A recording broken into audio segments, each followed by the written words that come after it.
साताऱ्यातही मुसळधार पाऊस। साताऱ्यात पूरस्थिती कायम आहे। महाबळेश्वरमधल्या आंबेनळी घाटात दरड कोसळली आहे।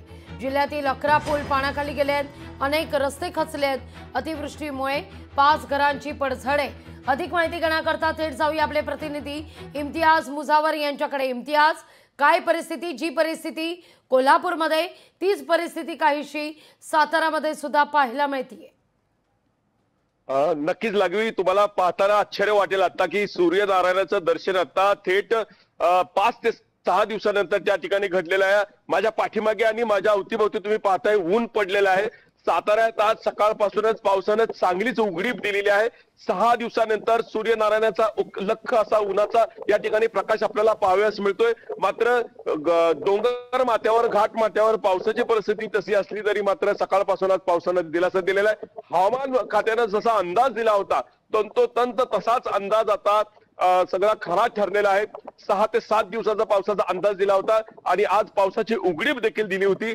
त्याच पद्धतीने पावसाने आज सकाळपासून उघडीप दिलेली आहे। मात्र सातारा जिल्ह्यात काल सायंकाळी 8 वाजेपर्यंत मोठ्या प्रमाणात त्या ठिकाणी पाऊस सुरू होता। एकंदरीत साताराचे जिल्हाधिकारी संतोष पाटील, त्याचबरोबर साताराचे पालकमंत्री शंभूराज देसाई यांनी गेल्या 2 दिवसापासून अहोरात्र त्या ठिकाणी पूर परिस्थिती नियंत्रणात आणण्यासाठी, त्याचबरोबर मदत पोहोचवण्यासाठी मोठ्या प्रमाणात त्या ठिकाणी काम केलं असल्याचं आपल्याला पाहायलाच मिळते। संतोष पाटील त्या दिवसभर काल साताराच्या कराडमधील प्रीतिसंघ परिसरामध्ये जे पाणी मोठ्या प्रमाणात त्या ठिकाणी केलं होतं, त्या पाण्याचं त्या ठिकाणी नियोजन आणि त्याचबरोबर पुराची परिस्थिती नियंत्रणाखाली आणण्यासाठी नागरिकांना सुरक्षित ठिकाणी स्थलांतरित करण्यासाठी त्या ठिकाणी प्रयत्न करताना दिसत होते। तब्बल 360 लोकांचं स्थलांतर करण्यात आलेलं आहे। साताऱ्यात आज देखील सातारा जिल्ह्यातील 11 पूल आज देखील पाण्याखाली आहेत।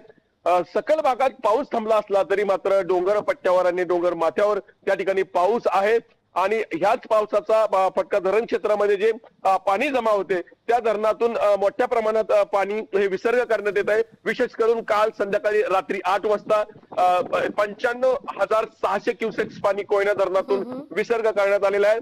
तर वाई परिसरातील धोम धरणातून तब्बल 18,000 क्युसेक्स पाणी काल कृष्णा नदीमध्ये सोडण्यात आल्याने वाईमध्ये सध्या आता पाऊस नसला तरी मात्र धोम धरणातून जे पाण्याचा विसर्ग करण्यात आलेला आहे त्या पाण्याचा विसर्ग कृष्णा नदीमधून, कृष्णा नदीचा जिथं जिथं पात्र आहे त्या पात्राच्या नदीकाठच्या ठिकाणी पूर परिस्थिती निर्माण झालेली आहे। वाईमध्ये देखील आज ही महागणपतीच्या मंदिराला पुराचा वेढा आहे। काही नदी परिसरातील असणाऱ्या शहरात देखील त्या ठिकाणी 2 ते 3 रस्ते बंद आहेत। लागवी अगदी इम्तियाज, तुर्तास धन्यवाद तुम्ही दिलेल्या एकूणच सविस्तर माहिती करता।